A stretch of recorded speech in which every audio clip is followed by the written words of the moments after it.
Abran su Biblia, por favor, a el libro de Hebreos, capítulo 3. Hoy vamos a seguir con nuestro estudio en el libro de Hebreos. Nuestra serie la hemos titulado Cristo Jesús es mejor. Y vamos a orar antes de seguir. Bendito Padre Celestial, bendecimos tu nombre y al abrir tu palabra te pedimos, Señor, que abras nuestro entendimiento, ilumines, Señor, nuestro corazón. Dios, nos ayudes a recibir lo que tienes para nosotros y más que eso, que podamos, oh Señor, tener el poder de tu Espíritu Santo en nosotros para poder llevar a cabo lo que en tu palabra se nos dice hoy, en el nombre glorioso de Cristo Jesús. Todos decimos. Entonces estamos estudiando básicamente a la persona de Jesucristo. Y estamos estudiando a la persona de Jesucristo en base a lo que están pasando los cristianos hebreos en estos tiempos en Jerusalén. Y era que estaban siendo perseguidos por todos lados, estaban siendo perseguidos por los judíos, estaban siendo perseguidos por los romanos, estaban siendo perseguidos por todos lados, estaban teniendo toda clase de aflicciones de todos lados. Y una de las cosas que estaba sucediendo porque estaban teniendo este tipo de aflicción era que muchos de ellos estaban pensando, de hecho, en dejar el cristianismo, estaban pensando en apartarse de Jesucristo. Se les hizo demasiado difícil, se les estaba haciendo demasiado difícil que haber recibido a Jesús y reconocerlo como el Mesías y adorarlo a Él como Dios, había traído demasiada aflicción a sus vidas y estaban pensando en dejarlo, estaban pensando en volver de nuevo a las diferentes costumbres del judaísmo, a las diferentes maneras religiosas de comportarse, a las diferentes cosas que hacían antes para estar bien con Dios. El escritor a los hebreos les escribe esta carta para decirles, miren, no piensen eso, no piensen en volver. Conforme vamos a ir leyendo la carta, vamos a ir viendo que Él les dice, no tiene ninguna razón por volver atrás, porque si vuelven atrás y tratan de practicar el judaísmo otra vez, entonces por medio de Él no van a poder ser salvos. Eso no los va a salvar, nunca fue diseñado para salvarlos. Todo fue una imagen, todo fue una ilustración de lo que el Señor Jesucristo iba a hacer cuando viniera. Y hemos estado estudiando en los primeros 3 capítulos cómo Jesús es mejor que los ángeles, mejor que los profetas, cómo el Señor Jesús es mejor porque Él es el único que puede restaurar, etc. La semana pasada vimos cómo el escritor a los hebreos lo compara con Moisés y les dice que Él recibió mayor honor todavía que Moisés. Moisés siendo una de las principales figuras del judaísmo, aquel a través de quien Dios había enviado la ley, aquel que había estado en la misma presencia de Dios, que había descendido del monte con la cara refulgente, tan así que se la tuvo que cubrir para que el pueblo no se diera cuenta cuando esa brillantez de su rostro desaparecía. Entonces le está tratando de decir, miren, Jesús es mucho mejor que cualquier cosa que ustedes han creído, que cualquier cosa en la que ustedes hayan puesto su esperanza antes. Y entonces hoy vamos a seguir en el versículo 7 del capítulo 3 y noten las palabras con las que empieza. Empieza con las palabras por eso. ¿Okay? Y cuando está hablando de por eso es lo mismo que si dijera así que o por lo tanto. Por eso. ¿Por qué? ¿Por qué está diciendo por eso? Va a darnos indicaciones después de estas 2 palabras, pero tenemos que preguntarnos por eso. ¿Qué es eso?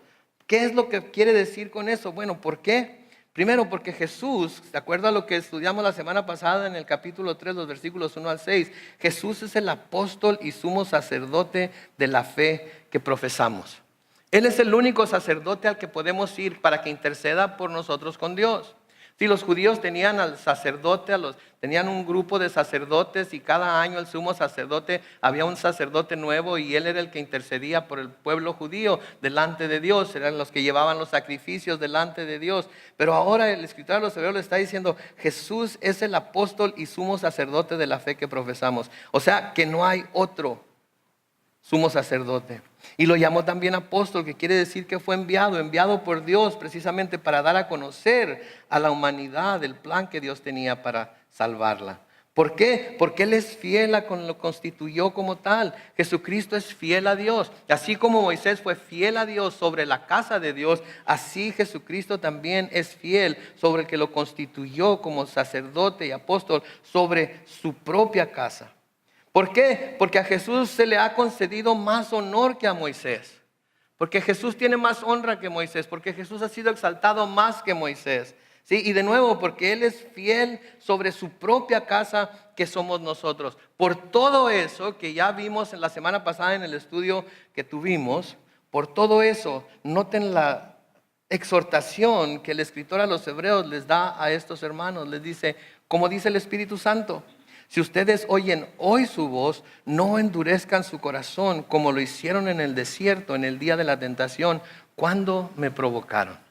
¿Sí? Aquí está el Espíritu Santo hablando a través del escritor a los hebreos y nos está diciendo y les estaba diciendo a ellos, por todo eso que les he dicho acerca de Jesús, por todo eso que he tratado de argumentar a favor de Jesús en contra del judaísmo que estaban siguiendo, por todo eso, el Espíritu Santo hoy les está diciendo, si ustedes oyen hoy su voz, no endurezcan su corazón como lo hicieron en el desierto el día de la tentación cuando me provocaron. Y obviamente cuando está hablando en el desierto, no está hablando de la gente a quien le está escribiendo ahorita, pero está hablando de los antepasados de esa misma gente. Está hablando del pueblo de Israel cuando el Señor los llevó por medio del desierto para llegar a la tierra prometida.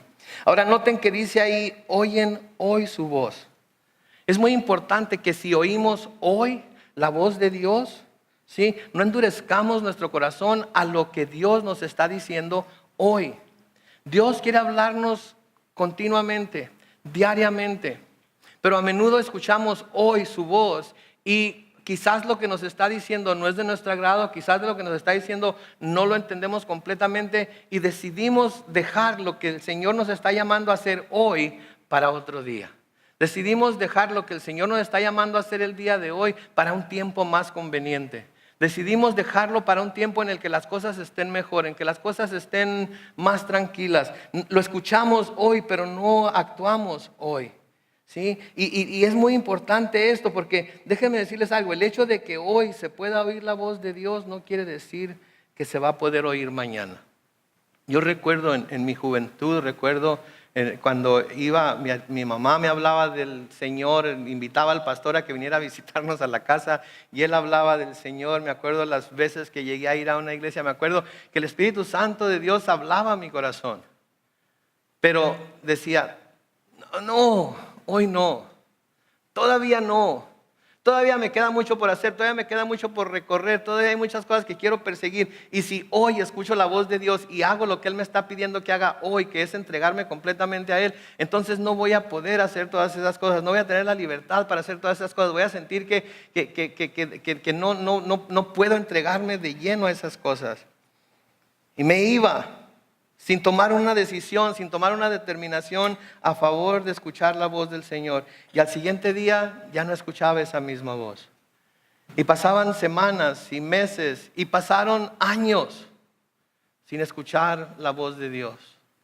Hasta que un día llegué a Calvary Chapel, San Diego.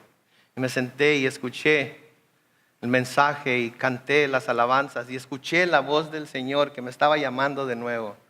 Y pensé en todos los años anteriores en los que en diferentes ocasiones de mi vida había escuchado la voz del Señor, pero decía no, ahora no. Mis hermanos, si hoy están escuchando la voz de Dios en cuanto a cualquiera de las cosas que vamos a estar hablando aquí, si hoy escuchan la voz de Dios que está hablando a su corazón, si hoy el Espíritu Santo les habla, respondan hoy mismo. Respondan sí o respondan no, pero respondan ahora mismo. Porque mañana quizás no tengan la oportunidad de escuchar esa voz. ¿Cuánta gente ha oído la voz de Dios llamándolos al arrepentimiento y deciden que no van a responder hoy? Quizás otro día. Pero ¿quién de los que estamos aquí podemos decir que el día de mañana está asegurado para nosotros? ¿Quién de todos los que estamos aquí podemos decir, yo estoy completamente seguro que mañana voy a volver a ver la luz del día? Si somos honestos con nosotros mismos, ninguno de nosotros, desde el más joven hasta el más viejo, desde el más pequeñito hasta el más viejo, ninguno de nosotros tenemos el día de mañana asegurado. Así es que no dejemos para mañana lo que Dios nos llama a hacer hoy. Que si escuchamos su voz, respondamos a ella. ¿Sí? Hay ese dicho que mi mamá usaba mucho y me decía mucho, Carlos Manuel, no dejes para mañana lo que puedas hacer hoy, ¿verdad? Y yo lo volteaba, mamá, no hagas hoy lo que puedes dejar para mañana. y a veces así somos. Y ¿saben qué? Las cosas espirituales son demasiado importantes para pensar tan ligeramente de ellas. Porque las cosas espirituales tienen repercusiones eternas. no de años, no de meses, no de semanas, tienen repercusiones eternas. Entonces, si oyen hoy su voz, no endurezcan su corazón. Pablo les escribe a los corintios en 2 de Corintios capítulo 6 y el versículo 2 les dice esto, porque él dice, en el momento oportuno te escuché, en el día de salvación te ayudé. Noten lo que dice, y este es el momento oportuno, este es el día de salvación. Quizás Dios esté llamando a algunos de ustedes a salvación el día de hoy. Y quizás piensen, cuando sientan ese llamado en decir, no, hoy no, voy a pensarlo.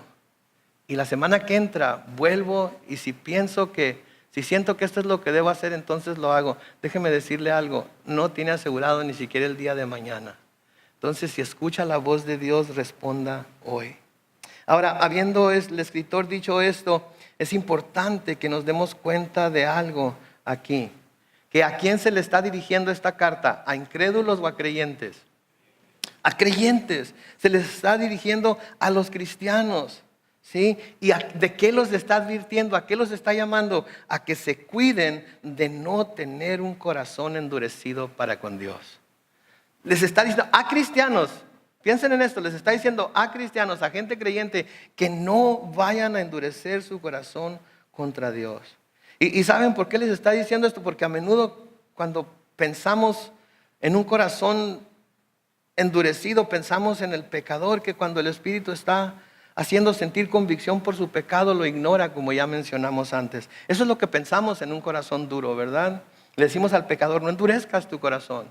No, si escuchas hoy su voz, responde al llamado de salvación. Pero ¿saben qué? Como cristianos, a veces nosotros también endurecemos nuestro corazón contra Dios. Y es lo que está haciendo el autor de la carta aquí. Les está diciendo a los cristianos que están en peligro de endurecer su corazón hacia Dios. Porque están pasando por pruebas, porque están pasando por tribulaciones, porque están pasando por aflicciones.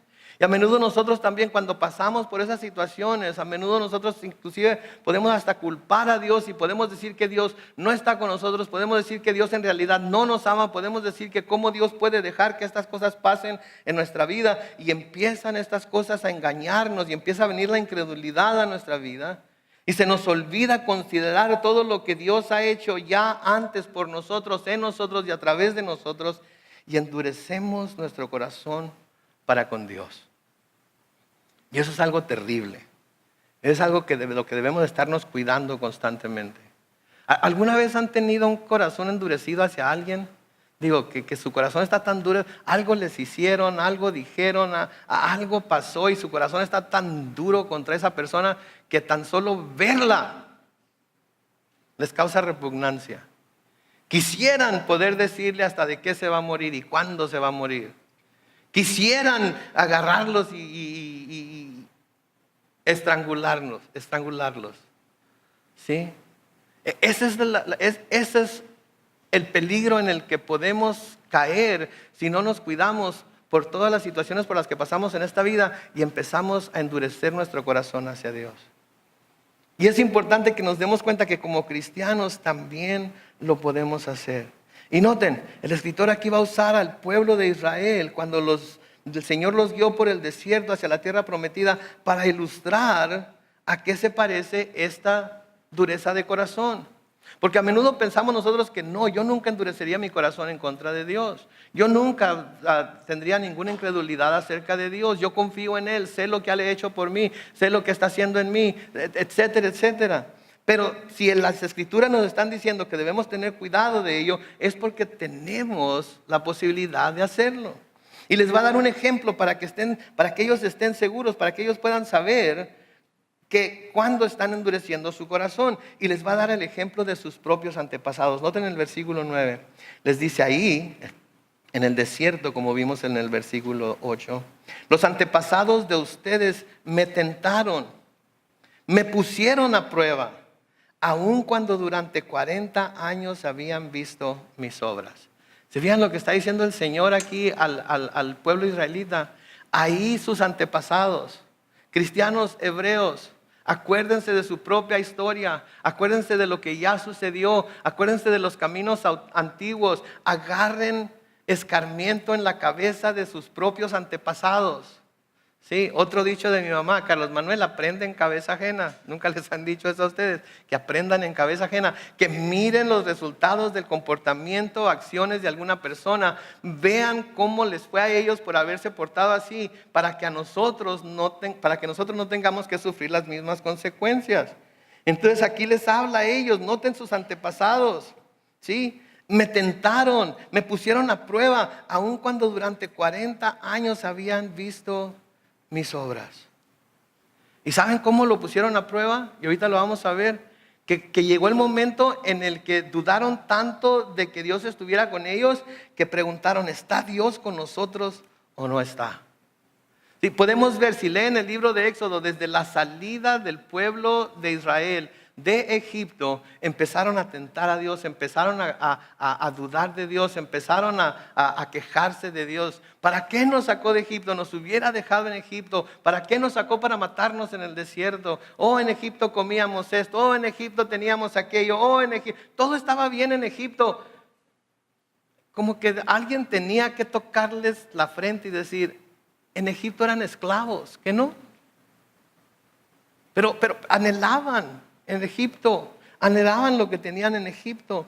Y desde que salieron, empezaron a probar a Dios, empezaron a dudar de Dios de diferentes maneras. Vamos a ver más adelante, pero una en particular que ilustra muy bien esto que está diciendo aquí el autor de la carta a los Hebreos, la tenemos en Éxodo capítulo 17, en los versículos 5 al 7, cuando se quejan porque no tenían agua. Noten, ellos se quejan de que no tenían agua y Moisés va con Dios y Dios le da estas instrucciones en Éxodo 17, los versículos 5 al 7. Y el Señor le dijo a Moisés, adelántate al pueblo. Anda, lleva contigo algunos de los ancianos de Israel y llévate también la vara con la que golpeaste el río, con la que había golpeado el río Nilo cuando se convirtió en sangre. Versículo 6 dice, voy a esperarte en Horeb junto a la roca que está ahí, y tú golpearás la roca y de ella brotará agua que el pueblo podrá beber. Y Moisés lo hizo así en presencia de los ancianos de Israel. Noten el versículo 7, y en ese lugar lo llamó Masá, porque los hijos de Israel, noten, pusieron ¿a qué? A prueba al Señor, y también Meribá por la discusión que hubo con ellos, pues dijeron, ¿qué dijeron ellos?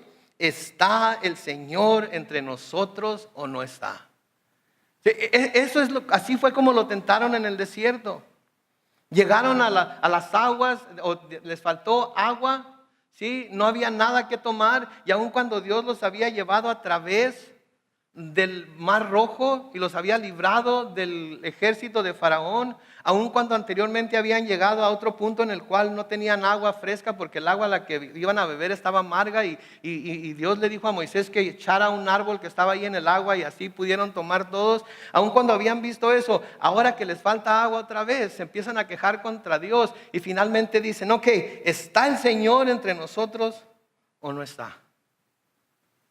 Mis hermanos, ¿saben qué? Hay una cosa, yo creo en un Dios de amor, yo creo en un Dios de gracia, yo creo en un Dios de misericordia, pero hay algo que en realidad hace que la ira de Dios se encienda, a veces aún en contra de su mismo pueblo. ¿Y saben qué es eso? La incredulidad.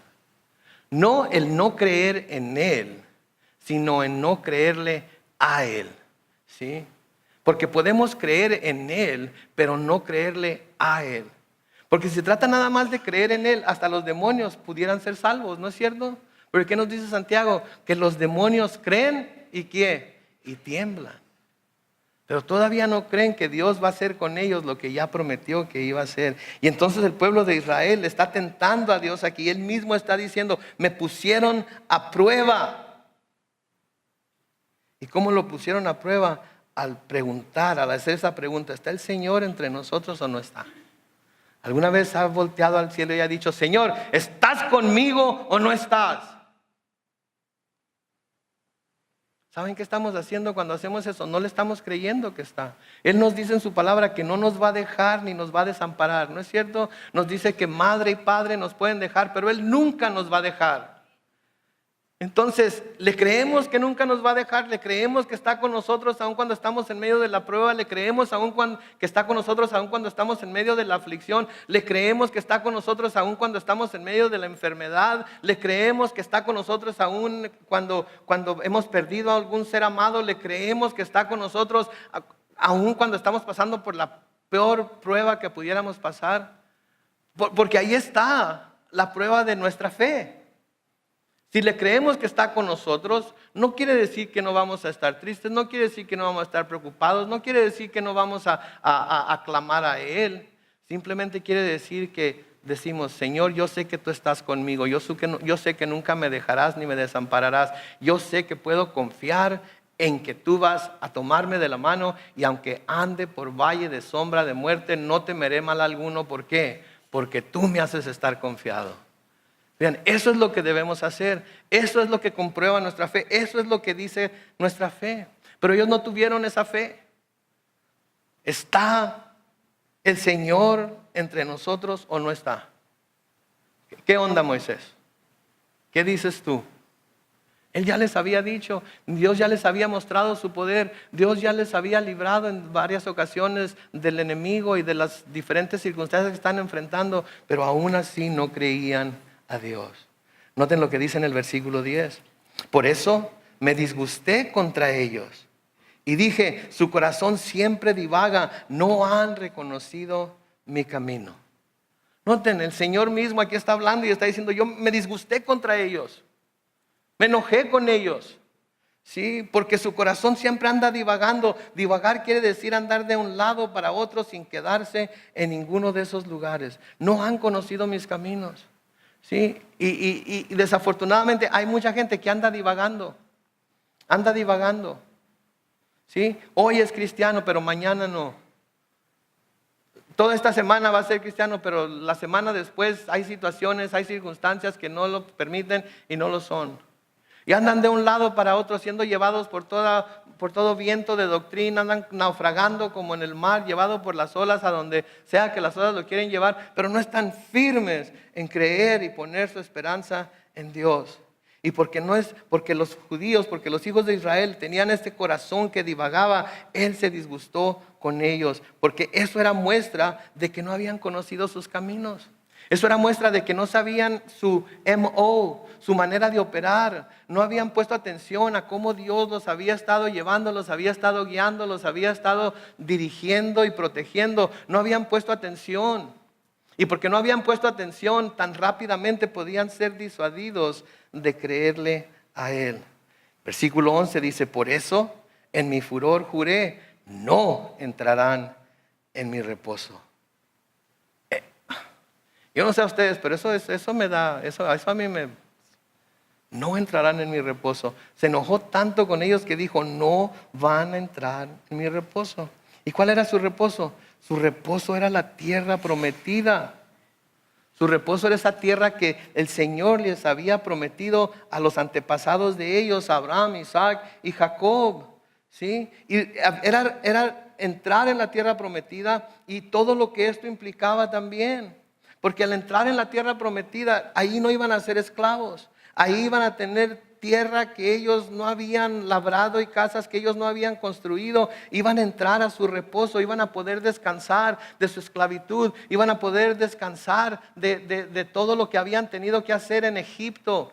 Aunque de todas maneras iban a tener luchas, aunque de todas maneras iban a tener que enfrentar enemigos, aunque de todas maneras iban a tener que seguir obedeciendo a Dios, de todas maneras iban a descansar de todo ello. De hecho, noten lo que dice en Deuteronomio capítulo 6, los versículos 10 al 12.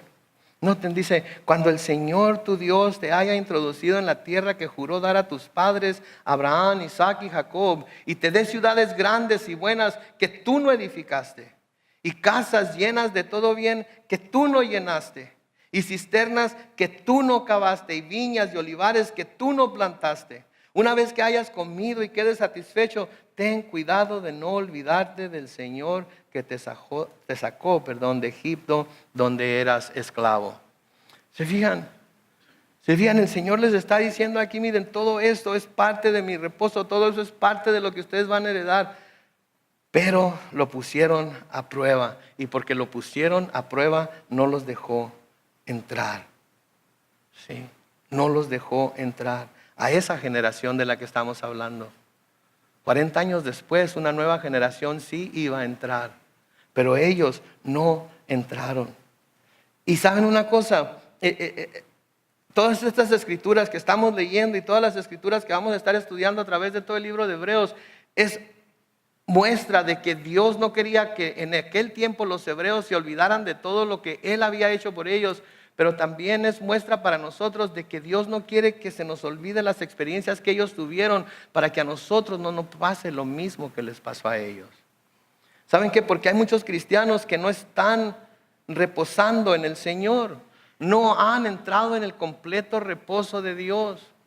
Porque no han puesto toda su fe y su confianza en Él. Siguen confiando en sí mismos, siguen pensando que ellos tienen la solución, siguen pensando que las soluciones que ellos pueden idear son mejores que las soluciones que Dios tiene. Y quisieran vivir en paz, pero no pueden vivir en paz porque no han dejado toda su vida, todo aspecto de sí mismos en las manos de Dios. Hay ciertas cosas que todavía guardamos para nosotros mismos. Hay ciertas cosas que sentimos que no podemos entregarle. Hay ciertas cosas que sentimos que nada más nosotros podemos encargarnos de ellas. Y entonces eso es también lo mismo que los hijos de Israel, es tentar a Dios porque le estamos diciendo que hay ciertas cosas que no le podemos confiar a Él. Y mis hermanos, aquel que dio su único hijo por nosotros para que muriera en la cruz, en la forma que murió, podemos confiarle absolutamente todo. Cuando llegamos al punto de confiarle absolutamente todo a ese Dios, es cuando podemos entrar completamente en su reposo. Es cuando podemos vivir con paz en nuestro corazón. Y el Señor nunca quiso que el pueblo se olvidara de que esto había pasado. Y por eso se los recuerda una y otra vez. Cientos de años después, David escribiendo como profeta, recuerda esto al pueblo también. Les recuerda lo que había sucedido. ¿Sí? En Salmo 95, en el Salmo 95, los versículos 7 al 11, noten lo que David escribe. Dice, el Señor es nuestro Dios y nosotros somos el pueblo de su prado. Somos las ovejas de su mano. Noten, si hoy escuchan ustedes mi voz, no endurezcan su corazón, como en Meribá, como en el día de Masá en el desierto. Ahí los padres de ustedes me tentaron, me pusieron a prueba, aunque vieron mis obras. 40 años estuve disgustado con esa gente y me dije, el corazón de este pueblo divaga, no han conocido mis caminos. Por eso en mi furor juré que no entrarían en mi reposo. ¿Sí? Entonces es importante para nosotros que prestemos atención a estas palabras. Y no lo estoy diciendo para que nos llenemos de temor y empecemos a mordernos las uñas, porque algunos de nosotros ya ni uñas tenemos de tanto que nos las mordemos, pero se los estoy diciendo para que nos veamos en dónde estamos. Si estamos en realidad confiando completamente en Dios, si estamos en realidad poniendo toda nuestra fe en Él, si estamos más que creyendo en Él, estamos creyendo a Él. Porque cuando el Señor repite las cosas varias veces, y ahorita hemos visto ya la misma cosa repetida 2 veces, ¿sí? Es porque el Señor quiere que prestemos atención. Noten lo que el escritor les dice en el versículo 12, hermanos.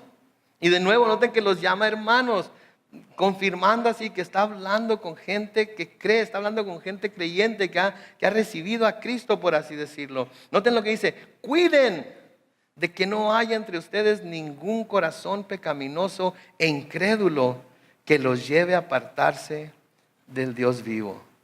Oh, pastor, pero ¿qué no dicen que una vez salvo, siempre salvo? Dios no nos va a quitar la salvación a ninguno de nosotros, ¿ok? Dios nos garantiza que la salvación es nuestra cuando ponemos nuestra fe en Jesús. Pero eso no quiere decir que nosotros no podamos apartarnos del Dios vivo, ¿sí? Nosotros podemos apartarnos del Dios vivo, podemos alejarnos tanto de Él que nuestro corazón se endurece contra Él y dejamos de poder escuchar la voz de su Espíritu Santo llamándonos de nuevo. Y eso es un lugar en donde no quisiera encontrar a mí mismo, pero a nadie más. ¿Sí? Porque ser cristiano es ser como un carbón encendido. Mientras estamos junto a todos los otros carbones encendidos que están dentro del fuego, ¿qué pasa? Nos mantenemos fervientes, nos mantenemos encendidos, nos mantenemos fuertes, ¿verdad? Pero si nos separan del resto, ¿qué sucede? Nos empezamos a enfriar hasta el punto en el que se apaga el carbón y ya no sirve para nada. Entonces, por eso el escritor a los hebreos les está diciendo a ellos y nos está diciendo a nosotros: cuiden de que no haya entre ustedes ningún corazón pecaminoso e incrédulo que los lleve a apartarse del Dios vivo. Cuídense de que las circunstancias no los haga llegar al punto en el cual van a empezar a dudar del amor de Dios por ustedes. Van a empezar a dudar de su fidelidad hacia ustedes. Van a empezar a dudar de su cuidado de ustedes y por ustedes. Cuídense de no llegar a ese punto, ¿sí?, en el que están dudando de la presencia de Dios en sus vidas. Y esto es algo que el escritor constantemente nos va a estar recordando. Nos lo dijo en Hebreos 2.1, nos lo va a decir ahorita en Hebreos 4.1 y en el versículo 11, nos lo va a decir en el capítulo 16, en el capítulo 10, en el capítulo 12. En todos esos capítulos hay advertencias a no apartarse del Dios vivo, a no tener un corazón de pecado engañoso que nos lleve a apartarnos de Él. Entonces, ¿qué debemos hacer? Si no debemos apartarnos, si tenemos que tener cuidado con todo esto, ¿qué debemos hacer? Versículo 13, noten lo que dice: más bien, anímense unos a otros. ¿Vieron lo que dice ahí? Más bien, anímense unos a otros, día tras día, mientras se diga que hoy, para que el engaño del pecado no endurezca a nadie. Ahora, quiero enfatizar mucho esto. Anímense unos a otros. Hay mucha gente que cree que puede vivir sin la iglesia. Hay mucha gente que cree que puede ser un cristiano llanero solitario, ¿verdad? Puede andar él o ella por allá haciendo lo que hace y todo, y nunca tiene que estar con otros cristianos. De hecho, la mayoría de los cristianos que ha conocido le caen gordos por hipócritas. Pero no se ve él o ella mismo que ellos también son hipócritas, porque se dicen ser cristianos, pero no aman lo que Cristo ama. La iglesia es la esposa de Cristo, y Cristo ama a su esposa. Y si yo aborrezco a la esposa de aquel que yo llamo mi Señor, ¿estoy entonces en realidad amándolo a Él? No. Entonces, ¿cómo vamos a estarnos animando los unos a los otros? Aquí nos animamos los unos a los otros, ¿sí? En nuestra familia nos animamos, en los grupos pequeños nos animamos, pero en la iglesia es para que vengamos todos y nos animemos los unos a los otros. Pero no podemos animarnos los unos a los otros cuando llegamos, nos sentamos y cuando se dice el último amén salimos corriendo, ¿sí? Hay gente aquí que desea orar con y por usted. Hay gente aquí que está dispuesta a sentarse con usted y platicar con usted acerca de las diferentes situaciones por las que pudiera estar pasando. Y puede pedirle oración a cualquier persona que está aquí entre nosotros para que le ayude a orar por tal o cual circunstancia. Para eso es la iglesia. No es un club, no es un cine, no es una obra de teatro. Es un lugar en donde todos somos piedras vivas y nos necesitamos los unos a los otros y debemos de ayudarnos a crecer los unos a los otros. Y debemos de exhortarnos los unos a los otros precisamente a que nuestro corazón no se vaya a endurecer. ¿Sí? Hay a veces hermanos que su corazón está siendo endurecido poco a poquito. Empezamos a dejar de verlos en la iglesia, empiezan a apartarse, empiezan a venir muy de vez en cuando. Ninguno de nosotros les llama por teléfono porque no quiere molestarlos. Ninguno de nosotros cuando viene a la iglesia le preguntamos: oye, ¿qué onda? ¿Qué te está pasando? ¿Por qué no te he visto? Etcétera, etcétera. Porque queremos mantenernos alejados todos de todo mundo. No quiero que nadie sepa lo que está pasando en mi vida. No quiero que nadie sepa las situaciones por las que estoy pasando. No quiero que nadie se dé cuenta. Mis hermanos, qué desperdicio de fe.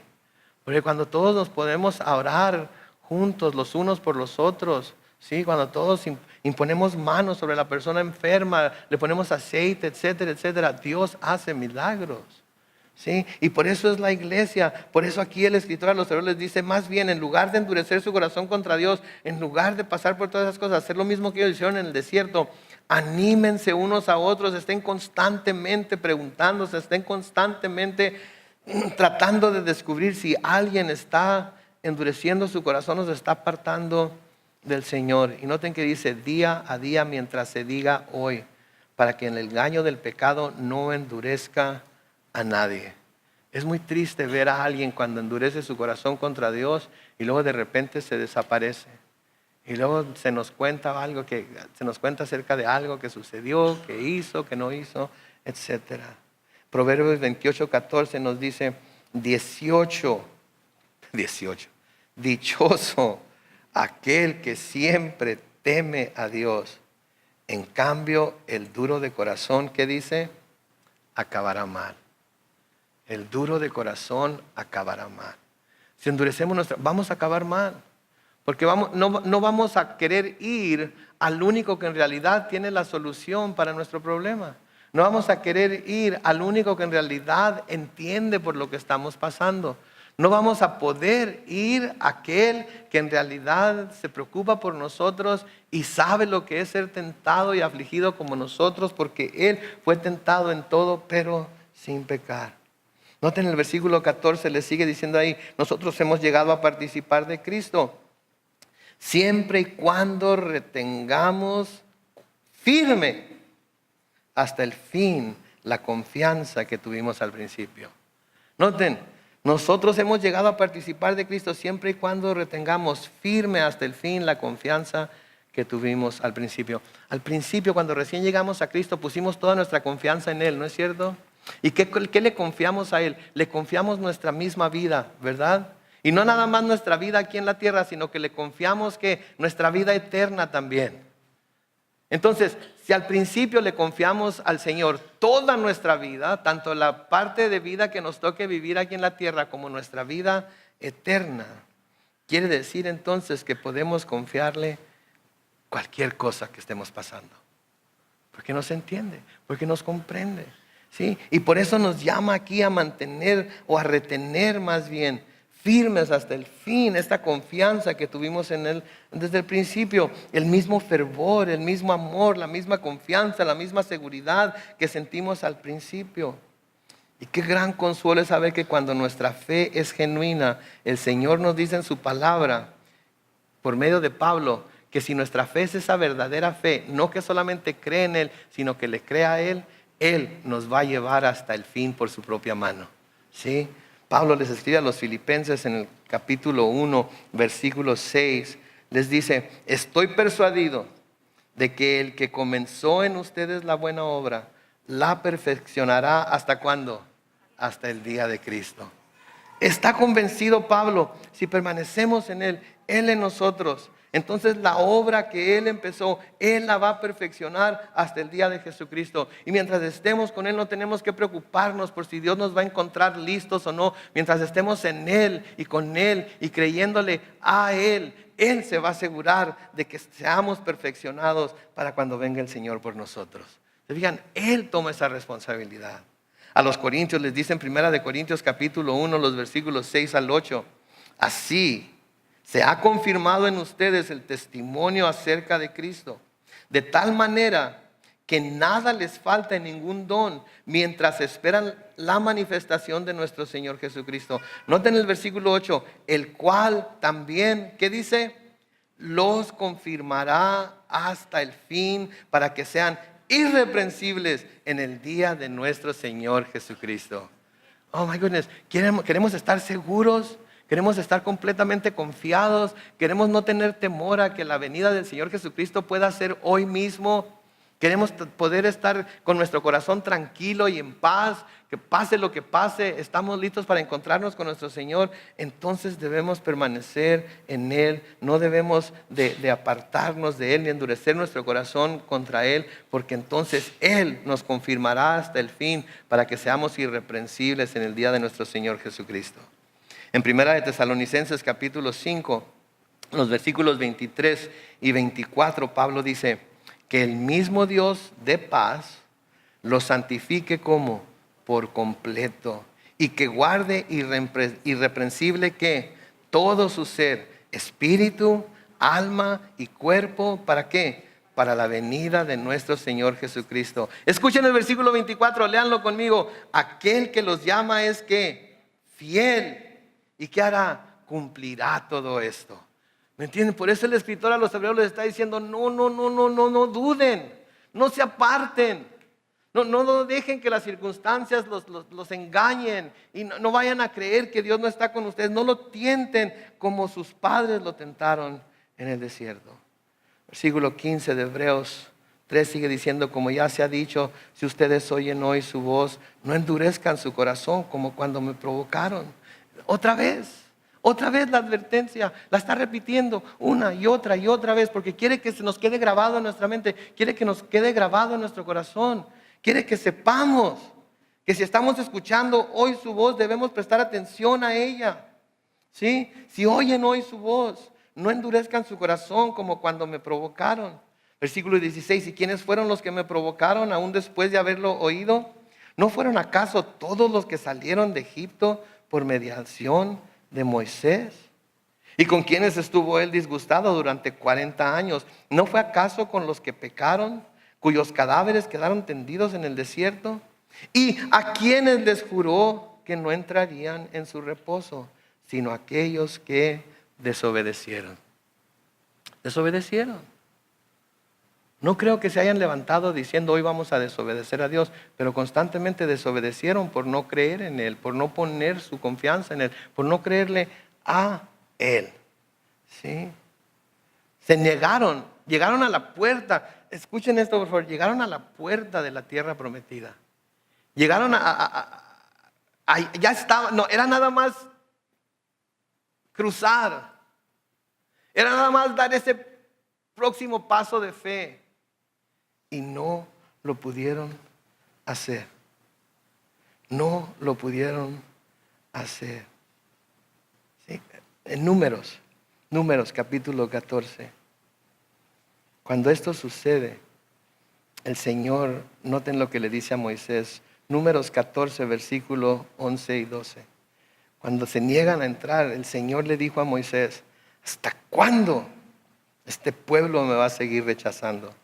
¿Hasta cuándo? Noten lo que dice ahí, no dice no van a creerme, no van a creer en mí, dice ¿hasta cuándo no van a creerme?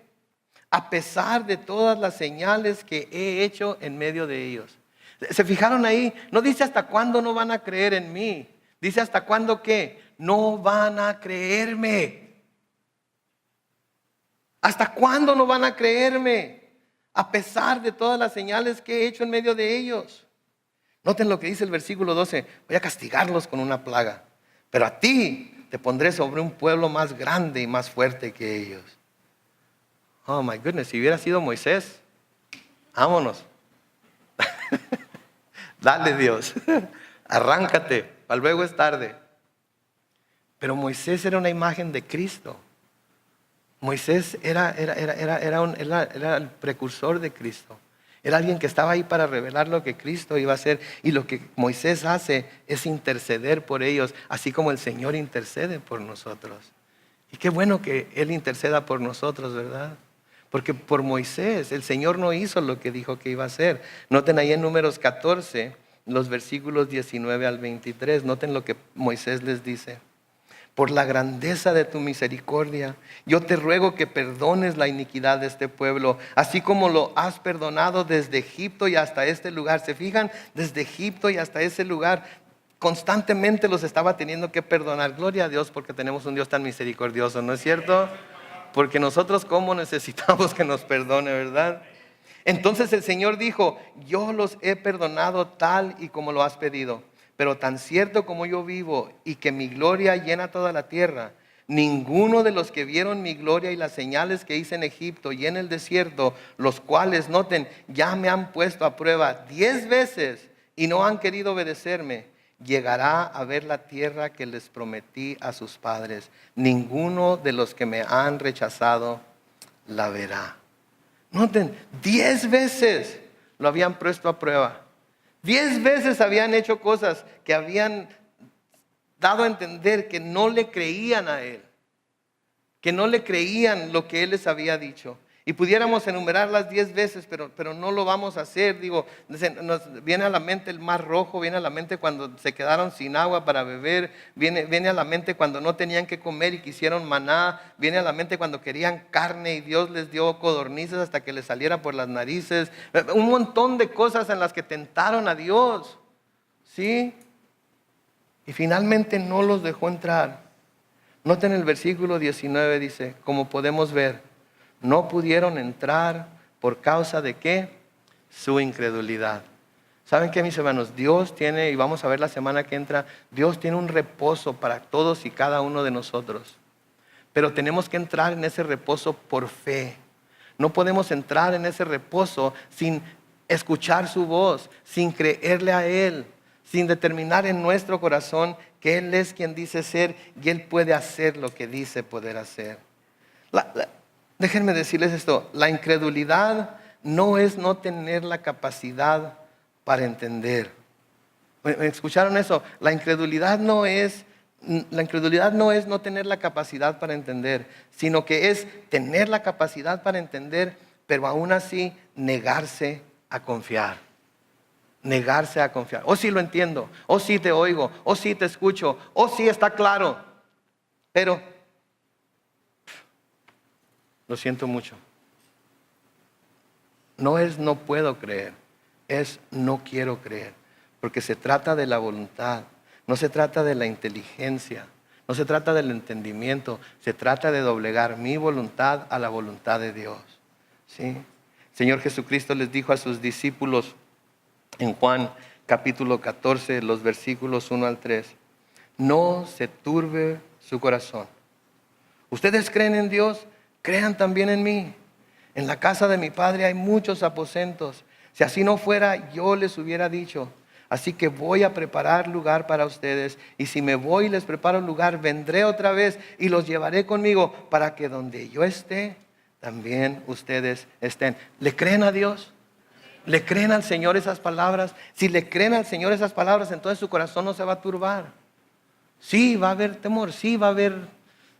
Señor, ¿qué estás haciendo? Sí va a haber todo eso, pero su corazón no se va a turbar, porque le van a creer a Él. En Filipenses capítulo 4, voy a pedir al grupo de alabanza que pase al frente, por favor, y con esto vamos a terminar. Filipenses capítulo 4, los versículos 6 al 7, Pablo les dice a los filipenses, no se preocupen, ¿por qué? Por nada, que sus peticiones sean conocidas delante de Dios, ¿en qué? En toda oración y ruego con acción de gracias. Versículo 7, y que la paz de Dios, que sobrepasa todo entendimiento, guarde sus corazones y sus pensamientos en Cristo Jesús. ¿Se fijan? Es en Cristo Jesús, es en Él. Todo es en Él, porque aparte de Él nada se puede hacer. Aparte de Él no lo podemos lograr por nosotros mismos. Él tiene un reposo para todos nosotros. Y lo único que nos previene, lo único que nos detiene de entrar en ese reposo es la incredulidad. Tenemos que creerle a Él, porque Él es fiel. Amén. Oremos.